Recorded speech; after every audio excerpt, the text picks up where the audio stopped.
నమస్తే, welcome to Telugu 360. ఈరోజు యువకులు అంటే ఏదో తిరుగుతూ ఉంటారు, గాలి తిరుగుతూ ఉంటారు. కానీ ఇక్కడ మన గమ్మత్తైన ముచ్చట ఊరు కోసము, వాళ్ళ యొక్క విలేజ్ కోసము దాదాపుగా 100 కిలోమీటర్ పాదయాత్ర చేసి ఈరోజు హైదరాబాద్కి అయితే వచ్చారు. అసలు ఏంది ఆ ముచ్చట ఏంది? అసలు విలేజ్ కోసం 100 కిలోమీటర్ పాదయాత్ర చేయడం ఏంది? రాజకీయ నాయకులు పాదయాత్ర చేయంగా చూసాము, వేరే అభిమానులు పాదయాత్ర చేయంగా చూసాము. కానీ వాళ్ళ విలేజ్ కోసం పాదయాత్ర చేసిన వాళ్ళు కొంతమంది అయితే యువకులు అయితే ఉన్నారు. వాళ్ళకి సంబంధించిన విలేజ్కి నష్టపోతాము, గతంలో భవిష్యత్తు మాది విలేజ్ ఏమైపోతుంది అన్నట్టుగా ఆందోళన చెందుతున్న వాళ్ళు కొంతమంది ఉన్నారు. వాళ్ళు జహీరాబాద్ సంబంధించిన అక్కడ నుండి అయితే రావడం అయితే జరిగింది. ఒకసారి తెలుసుకుందాం అసలు ఏంటి వాళ్ళ పాదయాత్ర చేసి అలా బీఆర్ఎస్ భవన్కి రావడానికి గల కారణాలు ఏంటి అని తెలుసుకునే ప్రయత్నం అయితే చేద్దాము. అసలు చెప్పండి బ్రదర్, ఎక్కడి నుండి వచ్చారు, ఏంది, ఎన్ని కిలోమీటర్ నడచాలి, అసలు ఏంది, అసలు మీ ఊరు బాధ ఏంది, మీ బాధ ఏంది? దాదాపుగా 100 కిలోమీటర్ నుంచి పాదయాత్ర చేసాము. 3 రోజుల నుంచి పాదయాత్ర జరుగుతుంది. మా ఊరి పేరు మద్రి, మండల్ కోరిత్, మన సంగారెడ్డి డిస్టిక్, తెలంగాణలో ఒక మారుమూల ప్రాంతం అది.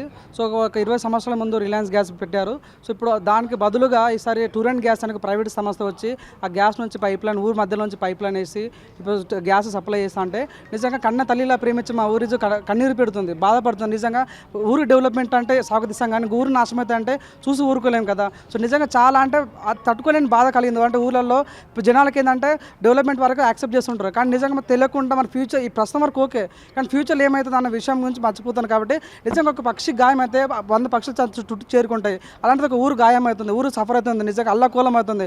ఇలాంటి గ్యాస్ ఎంకరేజ్ ఒక ప్రైవేట్ వ్యవస్థ వచ్చి ఇప్పుడు టూరెంట్ గ్యాస్ పెడతా అంటే ఊరు అల్లకూలం అవుతుంది. కాబట్టి దయచేసి ప్రతి ఒక్కరు ఈ విషయంపై రెస్పాండ్ కావాలని మనస్ఫూర్తి కన్నా చాలామంది దగ్గరికి వెళ్ళాము, చాలా మందితో మాట్లాడాము, చేసాం అంటారు. గత 4 సంవత్సరాల నుంచి ప్రతి ఒక్క వాళ్ళు వస్తారు, చేస్తామంటారు తప్పగానే ఎక్కడ వేసిన గొంగడు అక్కడ వెళ్ళాక అది అక్కడే ఉండిపోతుంది. సో ఈరోజు మా యూత్ అందరం కూడా, సో నిజంగా మీరు అన్నారు ఇందాక మాట, యూత్ అంటే ఇప్పటిలో సినిమాలకు పబ్లకు వెళ్ళి ఈ రోజులలో కూడా సో మేమంతా కూడా టైం స్పెండ్ చేసి జాబ్లు ఉన్నప్పుడు వదిలేసి నా ఊరు బ్రతకాలి, నా ఊరు ఉండాలి అనే ఉద్దేశంతో నిజంగా 100 కిలోమీటర్ పైగా పాదయాత్ర వేసుకొచ్చాము. మా దారిలో 3 రోజుల్లో కూడా చాలా ఇబ్బందులు పడ్డాము. అంటే కొంతమంది స్వాగతించారు, కొంతమంది ఫుడ్ పెట్టారు, కొంతమంది ఫైనాన్షియల్గా హెల్ప్ చేశారు. సో నిజంగా మాకు హెల్ప్ చేసిన ప్రతి ఒక్కరికి దండాలు పెడుతున్నాను. కానీ మాకు టూరెంట్ గ్యాస్ మాకు వద్దు, నిజంగా మాకు మా ఊరే ముద్దు. దయచేసి మా ఊరిని కాపాడాలి కోరుకుంటున్నా. సీఎం రేవంత్ రెడ్డి సార్ కూడా ప్రత్యేకంగా సార్ మీకు దండం పెట్టి అడుగుతున్నా, మా ఊరిని కాపాడండి, మా ఊరు అల్లకొల్లం అవుతుంది. దయచేసి మీరు అనుకుంటే 2 నిమిషాల పైన ఒక్కసారి మా గురించి ఆలోచించాలని ప్రత్యేకంగా మేము కోరుకుంటున్నాను. ఇంకోటి, మీరు ఎవరైనా ఎమ్మెల్యేలను కానీ లేకుంటే మీ స్థానికంగా ఉన్న లీడర్లను కానీ ఎవరైనా కలిసారా? అసలు మీరు విన్నపించుకునే ప్రయత్నం ఎప్పుడైనా చేశారా? చేసాం, గత 4 సంవత్సరాల నుంచి కలుస్తూనే ఉన్నాము. సో మేము పాదయాత్రలో భాగంగా నిన్న మేము కలెక్టర్ ఆఫీస్కి వెళ్ళాము, అదేవిధంగా ఎంపీ రఘునందన్ సాగర్ని కలిసాము. సో వాళ్ళు కూడా చాలా సానుకూలంగా మాట్లాడారు, 100% పార్లమెంట్లో మీ గురించి మాట్లాడమని చెప్పారు. సో మాకు చాలా సంతోషాన్ని ఇచ్చింది. సో నిజంగా కష్టపడితే కలదు సుఖం అన్నట్టుగా ఈరోజు మా పాదయాత్ర మొదలుపెట్టిన తర్వాత చాలామంది కూడా చాలా రకాలుగా ముందుకు వచ్చి సాయం చేస్తామని చెప్తున్నారు. మాకు నమ్మకం ఉంది 100%. సో మేము మీడియా వాళ్ళకు కూడా దయచేసి మొన్న ఒక రీతు చౌదరి అని ఒక అమ్మాయికి ఇష్యూ అయితే తండోపతండాలుగా అదే న్యూస్గా ప్రకటించిన న్యూస్ ఈరోజు మీ న్యూస్ చాలా గొప్ప న్యూస్. కాబట్టి ఇలాంటి వాటిని ప్రొజెక్ట్ చేస్తున్న జానీ మాస్టర్ అనే అంటే మంచు మనోజ్ అని ఏదో ఒక పర్సనల్ విషయాలను ప్రొజెక్ట్ చేసి ఈరోజు ఉన్న మీడియా ఈరోజు ఒక ఊరు అల్లకులం అయితే పట్టించుకోవట్లేదు. సో నిజంగా ప్రతి ఒక్క మీడియాకు అందరికీ ఉన్నారు. మీ విలేజ్లో ఎంతమంది ఉంటారు, అసలు ఎంతమంది, అసలు అక్కడ జీవన ఉపాధి ఎలా ఉంటుంది, ఎంతమంది ఉంటారు? అప్రాక్సిమేట్లీ 2000 ముందు 2000, 3000 అంత ఉంటుంది. ఓటరే 4000 వరకు ఉంటుంది. సో మీరు అవునని కాదన్నా ఇది మా ఊరు నుంచే ఒక 4 ఊర్లు వెళ్తాయన్నమాట. సో అవునని కాదు, మా ఊరే మెయిన్ జంక్షన్. సో మా ఊరు అంటే గ్యాస్కి మన లీక్ అయినా కూడా ఒక ఊరే కాదు, పక్క ఊర్లు కూడా డ్యామేజ్ అయ్యే ఛాన్స్ ఉంది, పక్క ఊరు కూడా నష్టపోయే ఛాన్స్. కాబట్టి సో మా ఊరు ఒక్కదాని కోసం పోరాడలేదు, మా పక్క ఊరు కోసం కూడా పోరాడుతున్నాము. దయచేసి ఈ వీడియోస్ ప్రతి ఒక్కరు కూడా దయచేసి రెస్పాండ్ కండి, మా ఊరిని కాపాడాలని ప్రత్యేకంగా మిమ్మల్ని కోరుకుంటున్నాను. అంటే సమీపంలో అంటే ఊర్లు అంటే ఏ ఊర్లో ఎవరు నష్టపోతా ఉందా? అసలు ఈ గ్యాస్ ముచ్చట ఏంది? అసలు నిజంగా మీరు చెప్పేదాకా అసలు ఈ గ్యాస్ ఉంటుంది అన్న విషయాలు చాలా మందికి తెలియదు. అసలు ఈ గ్యాస్ వల్ల ఎటువంటి నష్టాలు అయితే అసలు ఎన్ని ఊర్లు నష్టపోతా ఉంటాయి? చూడన్న, రేడియేషన్స్ అంటే ప్రీవియస్గా 3 years ముందు జరిగింది ఆల్రెడీ. సో ఎక్కడో విశాఖపట్నంలో గ్యాస్ లీక్ అయితే సో అంటే విపరీతమైన ఒక డిఫరెంట్ సౌండ్స్ రావటాలు అండ్ అంతా ఊరు మొత్తం షేక్ అవ్వటాలు. కానీ సో నిజంగా మా ఊర్లోకి బస్సులు రాకుండా అంటే ఈవెన్ నిప్పు అంటించలేని పరిస్థితి, అన్నం పెట్టుకోవాలన్నా నిప్పు అంటించలేని పరిస్థితి, ఏమన్నా హీట్ సంబంధించి ఏమన్నా పెట్టాలన్నా కూడా భయాందోళన గురయ్యే ఛాన్స్ ఉంటుంది. నిజంగా చూడండి, మెయిన్గా రైతే రాజు అంటారు, అలాంటి రాజు కష్టాలు వచ్చినాయి ఈరోజు. అంటే అక్కడ ఏదైతే స్టేషన్ పెడుతున్నారో ఆ స్టేషన్ పక్కన పొలాలు ఉన్నాయి, ఆ పొలాలు చాలామంది చెరుకు పండిస్తారు, చెరుకు పండించే తప్పలు ఏంటంటే మంట పెడతారు. సో ఇప్పుడైతే స్టేషన్ ఏదైతే మీరు టూరెంట్ గ్యాస్ ప్రైవేట్ సంస్థ పెట్టారనుకో పక్కన ఉన్న పొలాలన్నీ నష్టపోతాయి. సో మెయిన్ అంటే ఇప్పుడు మేము వచ్చే ప్రాబ్లం ఏంటంటే అలైన్మెంట్, ఊరు వెనకాల గ్యాస్ ఉంది, ఊరు ముంగట స్టేషన్ పెడతా అంటారు, పైప్ లైన్ మధ్యలో చేస్తా అంటారు. సో మా ఊర్లో గ్యాస్ ఉన్నట్లేదు, గ్యాస్లో మేము ఉన్నట్లుంది. సో దయచేసి పైప్ లైన్ అలైన్మెంట్ చేంజ్ చేయాలి, మాకు స్టేషన్ వద్దు అన్న ఫీలింగ్గా మేము వెళ్తున్నాము.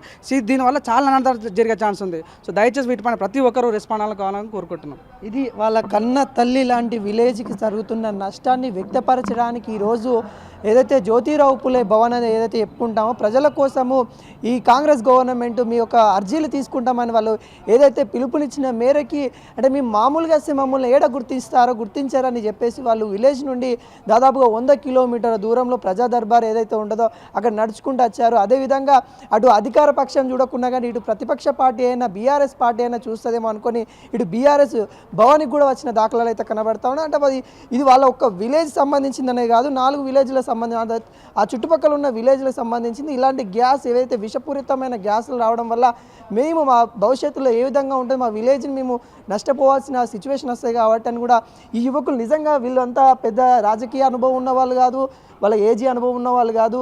ఏదైతే భవిష్యత్తు కోసం వాళ్ళ విలేజ్ భవిష్యత్తు కోసం ఆలోచించి ఈరోజు వాళ్ళకి ఎటువంటి అంటే వీళ్ళు ఈ రోజులో యువత అంటే మనం చాలా చెప్పుకుంటూ ఉన్నాం, సినిమాలకో లేకుంటే షికార్లకో టూర్లకి అలా ఇలా వెళ్తున్న వాళ్ళని చూస్తాం. కానీ విలేజ్ కోసం ఒక 100 కిలోమీటర్లు నడుచుకుంటూ వచ్చిన వాళ్ళని బహుశా వీళ్ళనే చూస్తూ ఉంటాం మనం. ఇంతకుముందు కూడా ఎక్కడ కూడా చూసి ఉండకపోవచ్చు. వాళ్ళ ఊరిని కాపాడుకునే ప్రయత్నం అయితే వాళ్ళే చేస్తూ ఉన్నారు. ఈ వీడియో కూడా ప్రతి ఒక్కరు కూడా చూసిన వాళ్ళు షేర్ చేయండి, ఇంకొంతమందితో మాట్లాడే ప్రయత్నం చేద్దాం. చెప్పండి బ్రదర్, ఎటువంటి నష్టం అయితే ఉంది మీ విలేజ్కి? బ్రదర్, మెయిన్గా మా ఊరు అయితే NH65 నేషనల్ హైవే 65కి దగ్గరలో ఉంది. ఈ కంపెనీ అనేది దానికి 1 కిలోమీటర్ ఉంది. మా ఊరు నుంచి రోడ్డు ఒక 3 ఊర్లకు ఉంటుంది. అయితే ఈ పైప్ లైన్ అనేది లాస్ట్కు ఆల్రెడీ ఒక గ్యాస్ సంస్థ ఉంది. ఆ సంస్థకు దీనికి అటాచ్మెంట్ చేయడానికి ఊరు మధ్యలో నుంచి వేస్తున్నారు కాబట్టి ఒక్క చిన్న లీకేజ్ అయినా కూడా ఊరు మొత్తం పేలిపోతుంది. ఆల్రెడీ మనం మధ్యప్రదేశ్ భోపాల్ సంఘటన చూసినాం. ఎట్ ఏ టైం 3000 పీపుల్ ఒకేసారి గ్యాస్ దుర్ఘటన వల్ల చనిపోయిన వాళ్ళు ఉన్నారు. రేపు మా ఊరి పరిస్థితి కూడా అదే విధంగా అవుతుందేమన్న భయంతో ఈరోజు మేము ప్రజా దర్బార్కి వెళ్దాం అనుకున్నాం. ఇక్కడికి కూడా వచ్చినాం. మా కన్సర్న్ ఏ విధంగానైనా ఏ రాజకీయ పార్టీ కానీ ఏ సంస్థ కానీ ఏ వ్యక్తి అయినా మా కన్సర్న్ అసెంబ్లీలో వినిపించాలి. మాకు ఈ గ్యాస్ వద్దు, గో బ్యాక్ టు ఎవరెంట్ గ్యాస్ అని చెప్పేసి మేము దానికి ఆథరైజ్డ్ కూడా ఇవ్వలేదండి. అధికారంగా కూడా దీన్ని నిర్వహించట్లేదు. అనాధికారికంగా ఫేక్ డాక్యుమెంట్ చూపించి మా ఊర్లో ఈ కన్సర్న్ అనేది వచ్చింది. సో దీన్ని మేము ప్రజాపాలన కూడా మేము అక్కడ రిక్వెస్ట్ పెట్టినాం. స్పందన వచ్చింది అక్కడ? ఎటువంటి స్పందన మాకు ఇవ్వలేదు.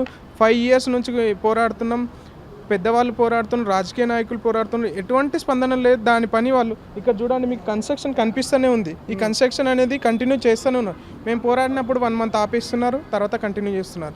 మళ్ళీ 1 month ఆపేస్తున్నారు. ఎవరైనా ఒక లీడర్ వచ్చి మాట్లాడిన తర్వాత 1 month ఆపేస్తున్నారు, మళ్ళీ కంటిన్యూ చేస్తున్నారు. ఈ విధంగా కంటిన్యూ జరుగుతూనే ఉంది.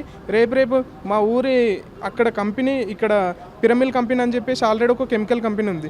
ఆ కంపెనీ వల్ల, దాంట్లో ఉన్న కెమికల్ వల్ల చాలామందికి అనారోగ్య సమస్యలు వస్తున్నాయి. ఆ కంపెనీ వాళ్ళకి రిక్వెస్ట్ పెడితే ఏమంటారంటే మీ ఊరే వెళ్ళిపోండి ఇక్కడ నుంచి అని చెప్పేసి వాళ్ళు అంటున్నారు. ఇట్లా ప్రతి ఒక్కరు కంపెనీస్ మా ఊరు సరౌండింగ్లో పెట్టడం వల్ల మా ఊరే నష్టపోతుంది. దాదాపు ఒక 2000 మంది ఓటర్లు అక్కడ నుంచి వెళ్ళే రూట్లో 3 గ్రామాలు, మండలానికి అదే రూటు. ఆ రూటు అంటే దాదాపు ఒక 6000 మంది జనాలకు ఇబ్బంది కలుగుతుంది. కాబట్టి దాన్ని గో బ్యాక్ టు ఎవరెంట్ గ్యాస్ అనే నినాదంతో దాన్ని మొత్తానికి నిర్మూలించాలని కోరుతూ విన్నవించుకుంటున్నాను. Thank you.